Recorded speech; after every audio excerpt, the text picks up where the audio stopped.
So the origins of Cure JM are very similar to any JM parent who is starting their journey. And in our case, our son Parker was 4 years old when he was first diagnosed, and my wife Sherry and I, of course, went to the internet to try and find out as much information as possible. At that time, 20 years ago, there was not very good information, and most of it was pretty grim. We began to start connecting with other families, and it sort of grew from there, and we made a decision to say, look, you know, there needs to be an organization around this. There needs to be more structure. There needs to be a way to help other families that are going through this too. Cure JM has been a lifeline for us from the very beginning.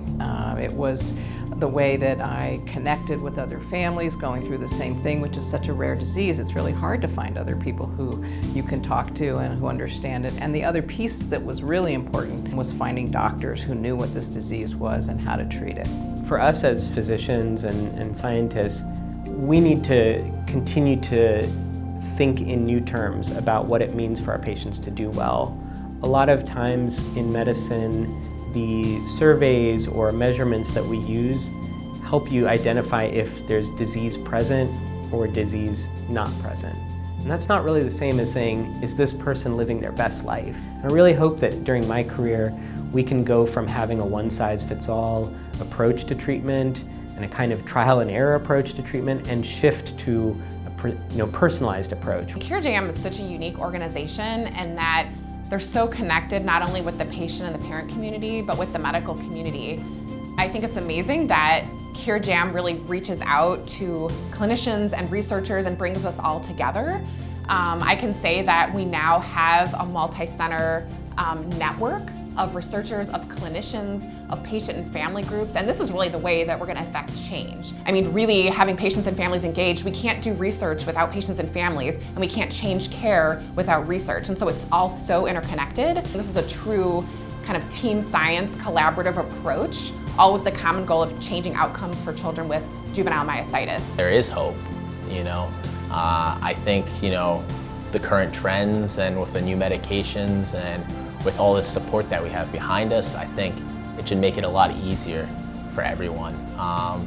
You know, I remember growing up, you know, I was on a cocktail of medications. It wasn't, you know, straight set. So I hope that it gets easier in the sense that it isn't as complicated, and I hope, you know, a lot more people get into remission, and I hope the duration is longer. I hope they don't have to battle as long as many of us had to or still are. But there's hope.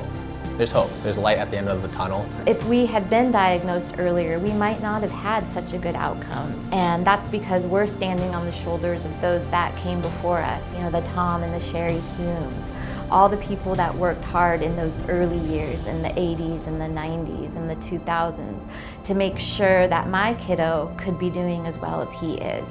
And we really feel indebted to them, you know, because of their good work, because they set up all of these doctors willing to do JM research, which was not a thing before Cure JM. All of these doctors willing to specialize in JM care, which was not something that was done. Every single kid is deserving of their childhood.